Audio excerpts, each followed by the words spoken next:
Hey, hi, hello. Welcome to Diana Emerson. Today, we're listening to The Bride's Unbelievable Demise, stunned even seasoned detectives. True crime documentary. According to statistics, approximately 30% of violent crimes committed around the world remain unsolved, despite the rapid development of technology and techniques, as well as the creation of extensive DNA databases.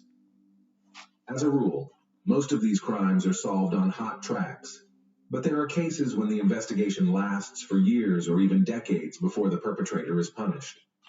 But the Ellen Ray Greenberg case, which we will look at in this video, is interesting in that for many years of investigation, it has hardly moved forward. The case has been investigated with numerous irregularities, and over time, there are more questions than answers. The brutal murder of a young woman to this day remains a mystery, and what is remarkable is that the investigation is trying hard to prove that the cheerful Ellen, who was enthusiastically preparing for her own wedding, suddenly decided to leave her life. But let's try to understand everything in order. Who is Ellen Ray Greenberg? Ellen was born in New York in June 1993 in the family of Santa and George Greenberg. She was the only child of her parents, growing up in love and care. During high school, the girl was actively engaged in team sports and even gave hope as a promising athlete. She was an active, restless, and sociable child, but at the same time studied well, showing a special interest in the humanities. After graduating from high school, Ellen became a student at Pennsylvania State University, where she received a degree in public relations. But having started working on a specialty, Greenberg realized that this is not what she would like to devote her life to. Parallel to work, the girl enrolled in the correspondence department of the Pedagogical Institute. A few years later, she brilliantly defended her diploma and moved to Philadelphia, where she was hired to work in one of the local schools as a junior high school teacher. According to relatives, Ellen's life was going great. She was full of enthusiasm, made big plans for the future, and simply adored her work and small students. At the same time, Ellen met a boy with whom she had a torrid affair, and soon they began to prepare for their wedding. The girl's favorite was a young man named Samuel, or just Sam, Goldberg. He was from a fairly wealthy and well-known family in the city. His parents owned their own large business, and his uncle had a reputation as one of the best lawyers in the state. The young men met in 2009 at a party, thanks to their mutual acquaintances, and immediately liked each other. The friendly interaction quickly turned into a rapidly developing romantic relationship, and soon they decided to move in together and live together. On the eve of 2011, Sam made his beloved a proposal, which was the best gift for the new year. He gave her a beautiful diamond ring, and the couple began to prepare for the upcoming wedding, which was scheduled for the spring of the same year. Family members of both young people took the news with joy, and it seemed that the happiness of lovers can no longer interfere with anything. Ellen plunged headlong into the pleasant troubles associated with the wedding, making lists of guests and sending them invitations, choosing a venue and elements of decor for the event, trying on wedding dresses, trying to create their ideal image, and planning a honeymoon. It is noteworthy that almost all these issues the bride was engaged in independently, and the groom did not visibly participate in the process. But loved ones did not attach much importance to this, and Helen never complained. True, there were some oddities, to which everyone paid attention only after the tragedy occurred. In January 2011, the weather in the city was very snowy and frosty. On the 26th, Ellen went to work at school as usual, but close to noon there was a strong wind and a blizzard, so classes were canceled and students and teachers were sent home. Ellen returned to the apartment she and Sam shared. It was in a cozy apartment complex located in one of the quiet areas of the city. Soon Sam returned home as well. According to some reports, the couple that day quarreled, which was mentioned in passing, and Sam himself, but later he began to deny it. Close to 5 p.m., Sam decided to go to the gym located in the same apartment complex. He was gone for less than 1 hour, but when he returned, he could not get into the apartment because the door was locked from the inside. Sam first knocked loudly and insistently, then began calling his fiancée by name, which attracted the attention of neighbors, and then began calling her on the phone and sending messages. No one responded to his yelling, knocking, and calling. but it was heard that the phone was inside the apartment. Sam then went to the first floor of the building to the security guard to ask for help. Samuel explained the situation to him and asked if it was possible to open the front door, to which the guard replied that this was beyond his authority and that he could not leave his post by instruction. Then Sam went back up to his floor and decided to act on his own. He slammed his shoulder into the door, and the first time he did it, he managed to break the latch. It was quiet inside. Ellen's call was never answered, and when he entered the kitchen, he saw a gruesome sight. His fiancée was sitting on the floor, leaning back against the cabinet door, her body slashed with a knife and her clothes stained with blood. Sam immediately started calling emergency services, describing the situation, and when asked to check if the girl had a pulse, he acted strangely, asking several times if he really needed to do that. Then there was silence, and afterwards Sam suddenly stated that there was a knife sticking out in his fiancée's chest, which, allegedly, he had not noticed before.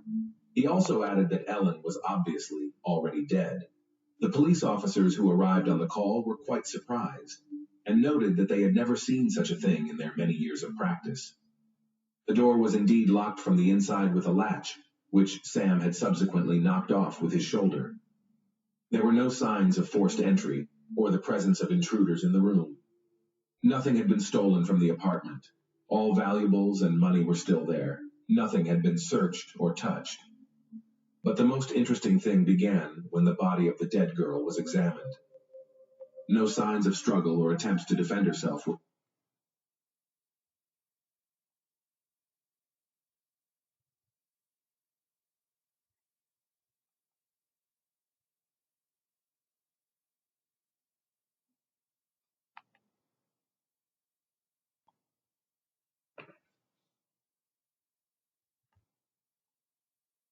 found, as if everything happened suddenly, and the victim simply did not have time to react.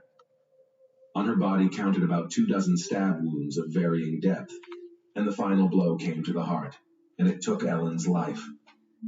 We will return to the blatant negligence with which the crime scene and the body of the deceased were examined a little later. This negligence allowed a lot of evidence to be missed and left a possible perpetrator at large. But even more strange was the behavior of the police, who even before the medical examination thought that Ellen had done this to herself. Panic attacks, visits to a psychologist, and prescription drugs. In favor of the version of voluntary departure from life was the fact that Ellen since some time began to suffer from anxiety disorder and panic attacks arising on its background. The situation was so serious that Ellen even sought help from a psychologist. Close, she tried not to complain, so as not to worry them, and relatives in turn associated changes in Ellen's behavior with stress and excitement before the wedding. However, the specialist who worked with Ellen prescribed her 2 medications, which she took regularly to combat her anxiety. As the psychologist himself would later report, neither of these drugs, neither together nor separate, death. The specialist also noted that despite her anxiety, the patient never had such thoughts. In addition, Ellen's friends and colleagues noticed that after she and Sam started living together, her behavior began to change. In addition to becoming anxious and restless, Ellen almost stopped making any decisions on her own. In every situation, Ellen would say that she needed to discuss it with her fiancé, that she couldn't give an answer without consulting him. Similar oddities noticed, and parents of the deceased, but every time her daughter tried to complain to them about her difficult emotional state, she added that Sam had nothing to do with it. And 3 weeks before the tragedy, Ellen told her mother that she wanted to quit school, drop everything, and return to her parents' house. Her mother was very surprised at her daughter's words, but assured her that she could return home at any time, and her parents would accept her without question. However, Ellen never brought up the subject again. Later, it was hypothesized that after the couple moved in together, Sam began to show violence towards his fiancée, and she was scared, afraid to tell anyone about it. The psychologist Ellen consulted did not confirm or deny this version, but noted that Ellen had difficulty articulating and expressing what she was experiencing and what was bothering her. It was as if she wanted to share something important, but the fear was stronger than that. Oddities and inconsistencies in the case. This unusual case from the very beginning raised a lot of questions, But most interestingly, no one even tried to find answers to them. The carelessness with which the examination of the crime scene and the body was conducted, as well as the expertise, is simply astounding. Many circumstances, facts, and evidence were simply ignored and irretrievably lost, and without them it was impossible to restore the full picture of the incident. To begin with, on the hands of the victim, was not found typical for self-defense injury, which means that the girl was not trying to defend herself. But at the same time, on her body revealed numerous hematomas, which, judging by the degree of healing she received several weeks ago, the fiancé explained that these are most likely the consequences from playing team sports. However, Ellen's parents assured that their daughter had not visited gyms and playgrounds for a very long time because of the workload at work, as well as active preparations for the wedding. No suicide message was found. Ellen looked like a victim of a brutal massacre, but despite this, almost immediately a version of voluntary departure from life was voiced. Moreover, there were food, spices, and a cutting board on the table in the kitchen. So, according to the logic of the investigators, Ellen started to cook dinner, but suddenly changed her mind and decided to cut herself to death with a knife. Further, as I have already noted, on the body of the victim counted 24 penetrating wounds of varying depth, and forensic examination showed that 10 of them were inflicted from the back, so if the girl was attacked from behind, and some of them were serious enough, and if they did not kill Ellen immediately, then certainly deprived her of the ability to move and resist. It is simply impossible to inflict such injuries on oneself, and then to stick a knife into one's heart to the hilt, and this caused medical experts to doubt the originally announced cause of death. However, despite this conclusion, the investigation continued to insist on the previous version and refused to initiate criminal proceedings. The main argument was the absence of traces of strangers in the apartment, as well as the absence of signs of self-defense. By the way, there were also some doubts about the possibility of penetration into the apartment, because the latch on the inner part of the door was also very peculiar. It could be closed from the outside, but not completely. If the latch had been closed from the inside all the way, it would have been impossible to break it out with a single blow of the shoulder without damaging the doorway. But, judging by the nature of the damage, it was only partially closed, and it could have been done from outside the door.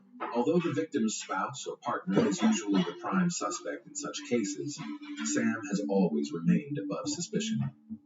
No charges were brought against him, and it was only on the day of the incident that he was interviewed at the station in the presence of his uncle, who, as already mentioned, was a well-known and influential lawyer. Moreover, the whole picture and sequence of events of that day was reconstructed only according to the words of Sam Goldberg, who at times was confused in his own testimony, but wrote everything off as strips. Neighbors confirmed only that they heard the knocking and screaming of a guy who could not get into the apartment and called his fiancée. But that's all. Sam further claimed during his testimony that he went to the security guard for help, and the guard went upstairs with him and saw him kicking down the door. But the guard denied this information, saying that he had not left his post. Strangely enough, but the investigation did not return to this issue, considering this detail irrelevant. A report from one surveillance camera leading to the gym was also checked. It shows Sam walking towards the gym and then walking back. But in the interval between these two events, he could well have gone out to another passage and then returned to the gym in the same way. However, his alibi was not checked, and possible witnesses who could confirm that he had been working out or deny it were not even looked for. Sam did not call the police until an hour later, after he found the door locked and his fiancée unresponsive to knocking on the shoulder.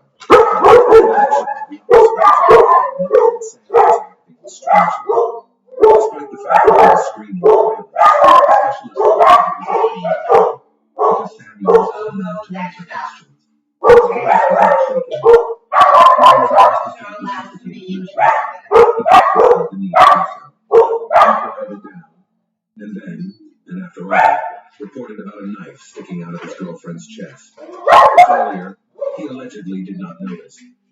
It is noteworthy that before calling the police, the guy called his parents and his lawyer, uncle, who arrived at the apartment before the police.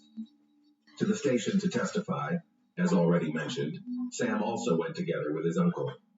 In addition, the next day Sam went back to the sealed apartment with the same uncle to get some personal belongings and took out all of Ellen's gadgets. They took 2 laptops, a phone, and a tablet of the deceased.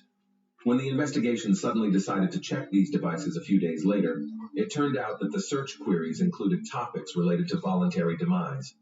The police officers who arrived at the scene made only a cursory examination of the scene and concluded that Ellen had taken her own life. Subsequently, despite the emergence of new details, they refused to change their verdict. The order of the wounds could not be established, but it is certain that the final blow was a blow to the heart. The medical examiner who conducted the autopsy found all this very strange, and he decided to conduct his own additional investigation, sending a sample of the spine of the deceased to a highly specialized specialist who could give a conclusion regarding the integrity of the spinal cord. If the spinal cord was damaged, then Ellen would be paralyzed and unable to stab herself in the heart. But soon the expert miraculously changed his mind and abandoned his investigation, stating that according to his report, the spinal cord had not been damaged. However, the conclusion itself was never attached to the case materials. It also didn't bother anyone that with such numerous and extensive wounds on Ellen's body, there was very little blood around, which could indicate that someone had wiped it off. But no one even bothered to look for possible washed-away marks. The luminol used in such cases was simply ignored. The trash cans in the apartment were also not examined, and if there was any evidence in them, they were lost forever. The unhappy parents were informed of the death of their only daughter by the Goldberg family, for they were the first on the scene. Ellen's family lived in another town, about 100 miles away from their daughter, but they arrived as quickly as they could. Santa and George couldn't believe what was happening, and flatly denied that Ellen could have taken her own life. But the grief-stricken parents were never given a clear answer to the question of what happened that night with their daughter, only a dry conclusion and refusal to initiate criminal proceedings. Then the Greenbergs decided to conduct their own investigation with the involvement of independent specialists. Soon they were contacted by a private detective who offered his help completely free of charge because he himself wanted to understand this confusing case. The detective studied the materials and came to the conclusion that Ellen's body was moved after her death. This was evidenced by a dried blood trickle from her nose toward her ear, but Ellen was found in a sitting position, so the blood couldn't have traveled that way. He also found smeared stains on the floor, very similar to drag marks. In addition, after a second one, the guard remembered that Sam, who had asked for help, was wearing a tracksuit and said he had come back from the gym, but he was wearing boots. He did not have a bag with a change of shoes with him. But despite the new evidence and witness testimony, the parents of the deceased were again denied a criminal case or further investigation. The Greenbergs were even denied case files, including a recording of Sam's phone call to the police, as well as surveillance footage showing the time he walked toward the gym and then returned from there. 4 years later, a new young officer has joined the county's homicide unit, taking a position as an assistant prosecutor. He had heard about the unsolved, strange case while he was still studying at the university, and now he decided to get materials from the archives and get to the truth. His attention was drawn to the injury to the back of the head, which could be the first to indicate that Ellen had been attacked from behind when she hadn't expected it. Also of interest to him was the note that there was no spinal cord injury, but there was no official document to prove it. All of the ADA's attempts to find any report regarding the spinal injuries were unsuccessful. It was allegedly lost somewhere in the archives. Then he made an official request to the Center of Forensic Medical Examination to get a duplicate of the document. And then it turned out that no one had ever given such a conclusion, and the body was not examined for spinal cord injuries. At the same time, a fragment of the spine had somehow miraculously been preserved and could be re-examined. An independent specialist was brought in and determined that the spinal cord had been damaged in several places at once, so that Ellen could not have inflicted further injuries on herself. The resulting materials were passed to the police, but there, after reviewing them, again refused to initiate criminal proceedings. In 2018, the coroner gave an official conclusion, which stated that all 20 wounds the deceased had inflicted on herself, and there can be no doubt about it. New investigation Once again, at a stalemate of justice, the grief-stricken parents hired a new attorney with whom they recollected all the documents, previously unrecorded evidence, facts, and witness statements. In 2019, they filed a new lawsuit against the coroner and experts who had improperly done their jobs and effectively collapsed the case. The following spring, the lawsuit was heard and settled, but trials never began due to the pandemic raging around the world. It was expected that the case would be reclassified, but due to the negligence of the police and medical examiners, as well as the resulting confusion, crucial evidence was lost and irretrievably lost. The parents of the dead girl even created a page in the social network dedicated to the progress of the investigation, where they share official materials, new details, and versions. Family, friends, and colleagues of Ellen insist that she could not take her own life, and even do it in such a heinous way. Ellen, in principle, did not tolerate the sight of blood. It made her sick, and she also had a low pain threshold, because of which she has never done tattoos or piercings. In the summer of 2022, the case was dismissed again, but the Greenbergs got it transferred to the district attorney's office, where a new prosecutor took over. The investigation began again, 11 years after those terrible events. But to this day, the investigation has never been finalized. How did Sam's fate turn out? For the first year after the tragedy, Samuel tried to keep in touch with his estranged father-in-law and mother-in-law. However, he did not take any part in the investigations initiated by them. He flatly refused to communicate with the police, and it seemed that he was not interested in the case. He himself adhered to the official version that his fiancée himself inflicted fatal injuries. Goldberg soon found solace with another girl, and just a year later married her. Together with his wife, he moved to another state and stopped contact with the Greenberg family. Now he and his wife are raising 2 children together, and about the dead ex-fiancée, Sam tries not to remember. What do you guys think? Is Sam responsible for Ellen's death? Thanks for watching. Jack was with you. Subscribe to the channel and don't forget to click on the bell not to miss new stories from around the world. See you soon. Take care.